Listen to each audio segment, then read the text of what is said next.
Wall Street takes the brightest people and smashes them into the pavement on a regular basis. There's only one bottom line on Wall Street, and that bottom line is how much money you make. This is one of the most stressful jobs on earth. You have stress every single second. Not everybody can survive. Arrogance, greed, corruption, those are all traps when you work on Wall Street. Whatever your background was, it's can you make money, can you contribute to profitable ideas?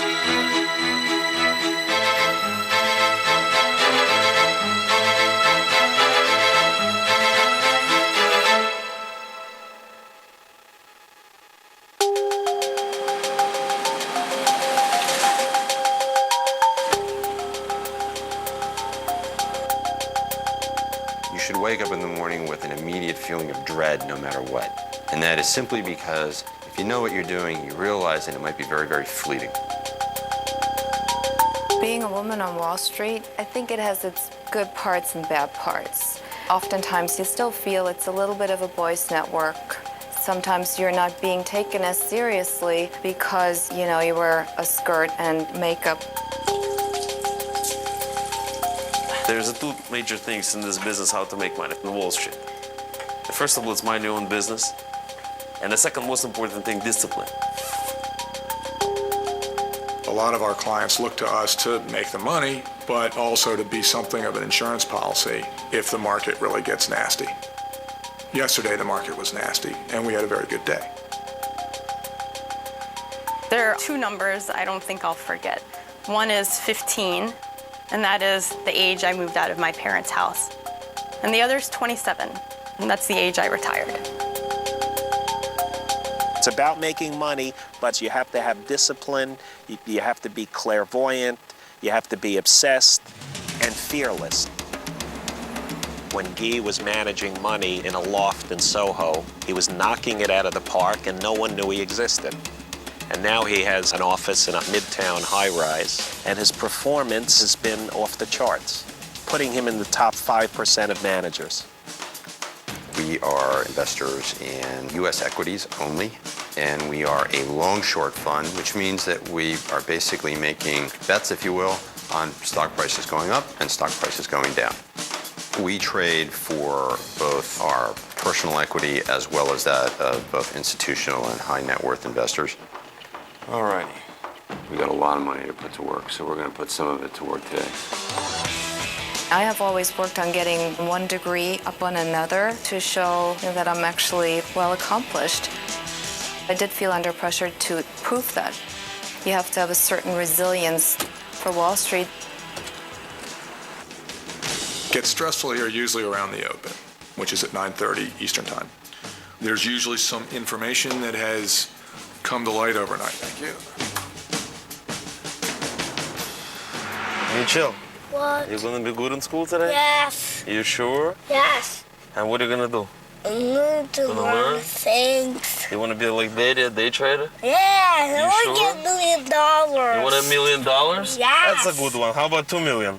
Uh-oh, that's 5 million. 5 million, okay. But you know what needs to be done in order to make this kind of money, right? I'm thinking. It's actually very simple. You gotta start in at high school, have a good grades, and then try to go to college, and then hopefully, you know, you're gonna get a good job and then work long hours, and then you're gonna be better than anybody else. It's the same as in trading, what the Daddy do. Alex came to the country about 10 years ago, and he had a degree in finance from Moscow. His dream was to work on Wall Street, and he found out very early on that his degree wasn't worth anything in the U.S. He felt that he could beat the market. 7 years later, and no losing months, he is on his way to becoming a star. It's right here. The New York Stock Exchange. Oh my God. There's a cliche, you eat what you kill. And that's very much the culture of Wall Street. Waking up and feeling like you're on a hunt. I work for an asset management company that has about $6 billion under management. I have to be at work at 8 o'clock and be pretty much bright-eyed and bushy-tailed because I cover European markets. By the time that I get to the office, they just come back from their lunch break. Hey, Christina, the coffee machine has gone wacko. You'll find no quarter in the coffee machine. My title? Yeah. President. We're not big on titles here. Parker is, he runs the show, and then Mike is the analyst. And so pretty much anything Parker wants done, I execute. I analyze primarily biotech companies that research and develop pharmaceuticals. Hey, Mike? Yeah. You got a second on IRA? As a hedge fund, we can do things that your traditional mutual fund can't do. We can use leverage if we want to. At $1. I mean, also, we can short sell, which means you are betting on the security price going down. Hey, Christina, short 10,000. Can you please short sell 10,000 for me? The risks associated with a short are much higher. If you go and short a $100 stock, the most you can make is $100, and the most you can lose is infinite. So it's a little bit more intense emotionally, and that's why a lot of people don't like the business. Technically, Wall Street is a street down in southern Manhattan. On the corner of Wall Street and Broad is the New York Stock Exchange. But what is Wall Street in the more figurative sense? It's the biggest financial market in the world. The siren song of money can get so alluring. It's highly competitive with extraordinarily intelligent people. There's a lot of competition, and you need to do everything to stay ahead of the pack. Out of 21 months, we've had one down month, and we would like to not have any more down months. For me, this is a 24 hours a day job. I cannot come home and say to my wife, this month I did not make money. I'm here to make money. Let's be real straight about this. It's the holy grail. How do you take the lowest risk and get the highest return out of it?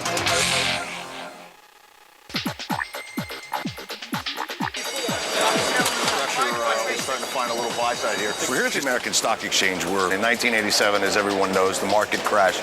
On that Monday afternoon, as I was standing doing my job in one of the trading pits you see below me, one of the brokers who was trying to get the attention of another broker actually bit me in the shoulder because I was in his way. I stood there stunned. That's a true story.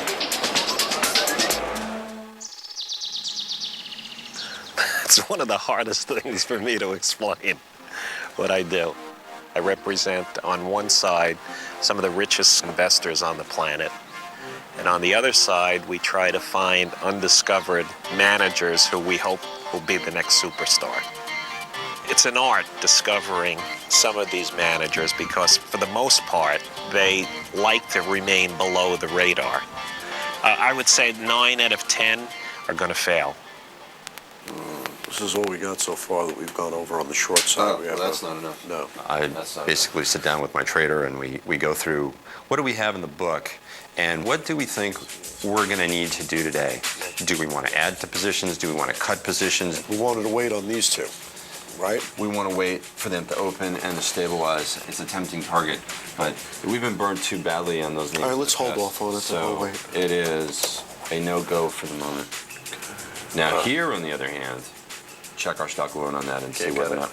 Can't? No? They have too high an exposure? That's fun. That's always something, isn't it? There's a lot of risk in the market right now, so we're going to be very, very careful about what we do. If I could talk to trading at Bear Trade and guide them as I'm doing it as well. No. The way to do it is I want us to open and stabilize. We've got 2 minutes. You've got enough bid here for the time being. We can ease our way into all of it. The market's opened. What's going to happen is you're going to have a flood of orders.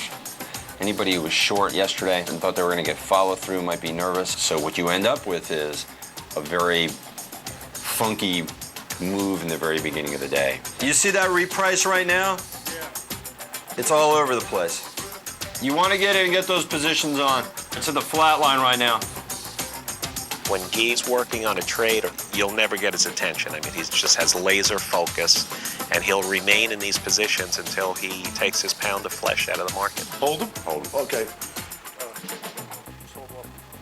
All retiring means is that you don't have to work. That's 100 points. And the secret to that is creating enough assets for you to support yourself.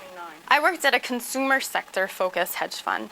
I love to meet with the managements of the companies, build financial models, analyze their businesses, and pick stocks. Okay, I'm gonna get them both. Strong. Right now I'm in the process of starting my own hedge fund. To start a hedge fund, there's a lot of things that have to happen. You have to have a strategy, and you basically have to build a team before you're in business. Day one, an investor gives you money, they expect you to start performing. Day two. Another guy resigned. The board ousted the primary CEO, The mad scientist. the mad scientist. Right now, we are pausing on acting because we're worried about the new guy's resignation. Okay, I'll tell you my big pet peeve. It's like when you are a company and you're trying so hard to, let's say, you're making a product, and then you see how all the analysts are betting on whether or not the company is going to do right or wrong. I'd rather be the company who's actually making something than being the Weasley analyst who's actually predicting whether or not something's going from A to B. And I don't want to say Weasley. Okay, maybe take out Weasley. But yeah, sometimes I feel that it's more honest to be the. Honest is not the great word. Let's scratch all that. Scratch. I'd rather be the person who's actually making it happen versus you betting whether or not something's going to go up or down. There's a nefarious image that short sellers are betting on destruction and loss of wealth, and we don't want to have people profiting from other people's loss. There's some countries that don't allow short selling. France, you can't short sell in France. I think that's really short-sighted. Short selling serves a really important public purpose. Short sellers are often ferreting out information that companies are trying to hide. What's the deal with often the late filing? It's just they're slow? Who's the CFO there? And you think he's competent? A healthy market is one where information is broadly disseminated and honestly disseminated. There's a schadenfreude also to Wall Street, and even among so-called friends. As only the Germans could really come up with this word. It's the joy and revelment of seeing somebody else fail. This is Sandra. Could I please talk to Carl? I just got a call from a German client. Hold on 1 second, please. Kann ich Sie später zurückrufen? I was born in Germany, in a small town, a middle-class family, as the daughter of an Iranian father and German mother. Dankeschön. Bis später. Nothing ever indicated that I would actually make it to New York City down the road, because it's really a long shot, especially considering that I studied law. But it was always my dream to one day make it to the United States. You know, the morning passes very quickly. I get a lot of phone calls, emails. Most of them I tend to answer right away, try to get them out of the way. We want to be able to increase our leverage, be a little more aggressive. I help make deals.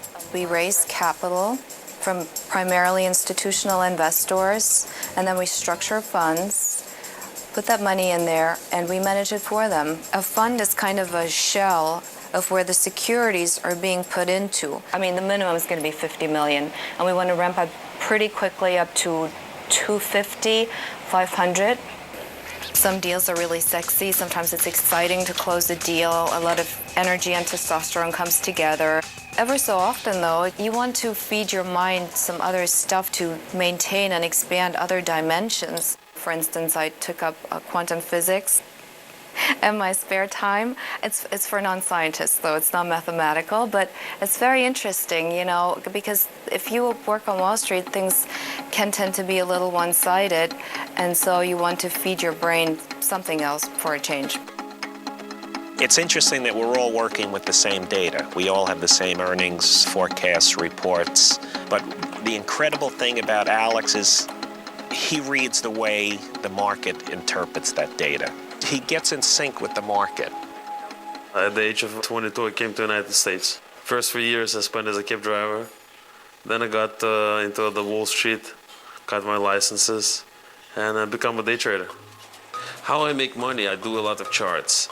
I'll probably go through 700 or 800 charts. Did they go up? How did they finish? That's what happened to gold. It was a huge turnaround. So what I will do, I'll buy a basket of gold and steel and see what's gonna do. Victor, what's up? We probably doing 500 to 1,000 trades a day. We care what's gonna be in the next 30 seconds, a minute, 2 minutes, a variety of different intervals. and there's maybe 10,000 people like we are. So figure out every time I'm by the computer, I competing against the person like me. If you made money today, somebody else lost it. Yeah, I'm looking to get in. I probably would make much more money than I'm making right now, but taking a much significant losses and be more volatile, probably be up $10,000, be down $10,000, but this is not my style. Every month you have to be up, you have to get the paycheck. The volume is decent, it's about 2 million shares. It's gonna be a nice comeback. This is a fast making a decision. This is like a police, you either take a shot or you're gonna get shot. Day traders buy here, sell there. Hedge funds buy here, try to sell here. Big investor buy here, hopefully to sell there. But we're all here for the same. This is our job, you know, buy low, sell high. Aha! Seems somebody got this thing to work. There are things I really like about Wall Street, and there are things I don't really like about Wall Street. The great thing about it, it really is a melting pot. There's a meritocracy to it, and maybe that's too big a word, but it's based off of merit, usually. He changed his name to Inherit Money. Oh my God, the shame of it. What I don't like about Wall Street is there's too much of an urgency on this exact moment. Whipping in and out of stocks, pace it a little bit more. I mean, this is a marathon. It's not a bunch of wind sprints. On Wall Street, there are two different sides of the street. There's the buy side and the sell side. The difference, really easy to understand. If you're on the sell side and you're angry at the guy you're talking to, you have to slam down the phone before you say F you. If you're on the buy side, you get to say F you, then hang up the phone. Patience. Patience is what counts here. Got to be able to take advantage of that dip a little bit. Hey, Chris, I want you to hold on that apple trade. We got 3 minutes. This is like being an air traffic controller at times. It is as stressful as it comes. You might think you are onto something. It's 4% instead of 5%. Gotcha. And it starts moving away from you. It's going to find its line at 150. You're not in control of the information. You're not in control of the market. It's much like an ER, so you never know what's going to hit you. If the timing's right, everything will happen at once. 4 months ago. True, but you have to understand that the reports that we just did were never requested before. So I'm going to give them 1 day, and in 1 day it doesn't happen, I'm going to create a storm because I'm really annoyed. Stress is the biggest challenge on Wall Street. You're a day trader, you're a hedge fund manager, you're an institutional trader. Anything on Wall Street is a huge stress. It has a tendency to burn people out. There's nobody that's been around for any period of time that hasn't had many sleepless nights thinking, what the hell did I just do? And the person that hasn't had that sleepless night, I wouldn't trust them with a dime because they're too cocksure. When guys start to believe that they're invincible, is like the moment before they're about to take a beating. But the moment that you're stressed and under pressure, that's when you have to perform.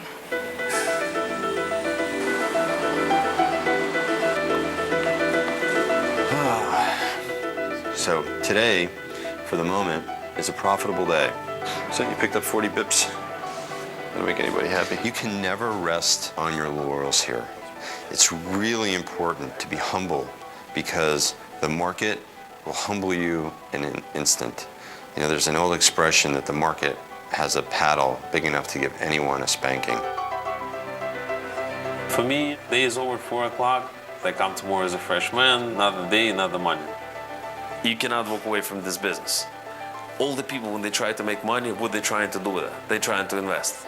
It's a circle. You love what you do, and this is a kind of job which produces a nice income, so you put enough money away, you can wisely invest and support your beautiful lifestyle.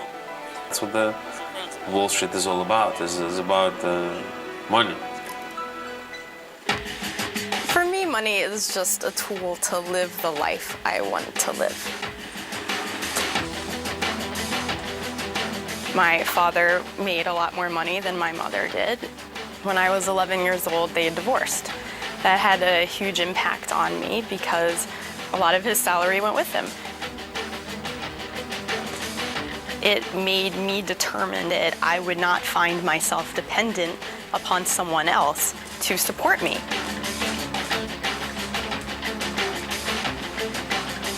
The other aspect of the job, it does involve a lot of travel, which, for better or for worse, can affect your personal life with your family.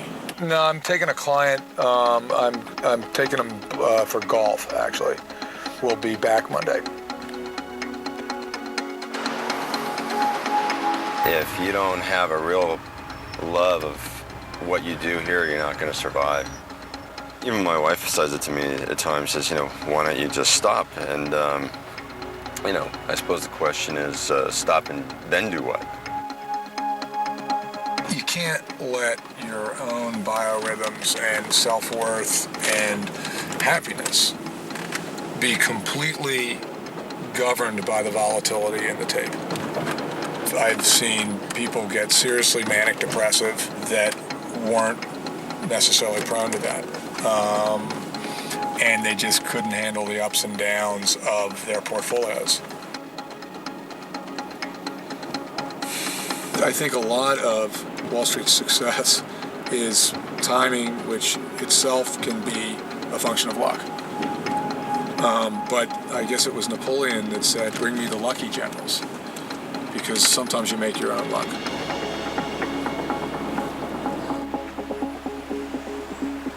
Sandy's an incredible networker. Her legal abilities and her communicative skills just make her, and her look, make her incredible and different. Everyone wants to sign a contract with Sandra. I mean, reality is she's gorgeous. When she comes into a room, you say, what the f*** is she doing here? But never underestimate Sandy, because she'll know the facts. Sandy's brilliant. When I came over, I knew very few people, and I started from scratch networking. Sandy is helping me search and identify undiscovered superstar managers. We are going to the American Council on Germany's awards dinner tonight. It's a great place to network and to meet people. There will be a lot of important business people, corporate people, Wall Streeters. How this works. Oh, it's lovely to see you again, but I don't want to keep you. Let's circulate. The table's like $25,000, so be on the ball. If you go there, make the most of it.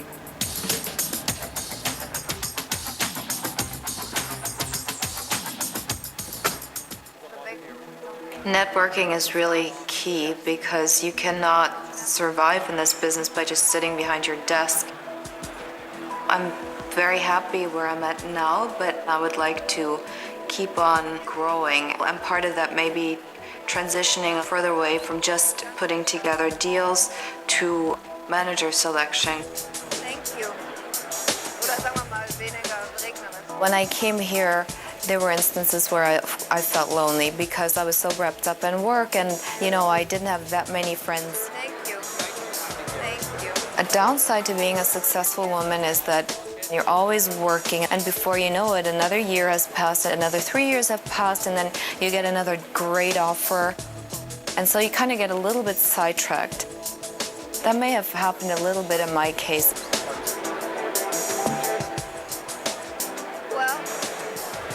Enjoy dinner, and hope to see you soon again. Bye. I mean, it's never too late, so I'm still looking forward and hopefully starting a family. I think that would be most important to me.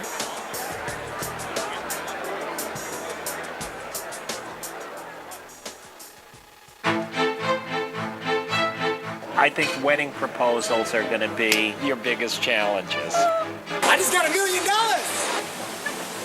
I love America. These are all Wall Streeters. It's about being number one. Market's sold off about 50 points over the last 10 or 15 minutes. I am losing money. Oh, right. We're going in high def. You're wonderful. That's all good stuff. Thank you. I hope he's filming him because he's handsome. Thank you. Let's go. It was a conference call with a company, and just one of the guys on the call, I think I know who it was. I could just hear him on the mic saying, every time the CEO would open his mouth. So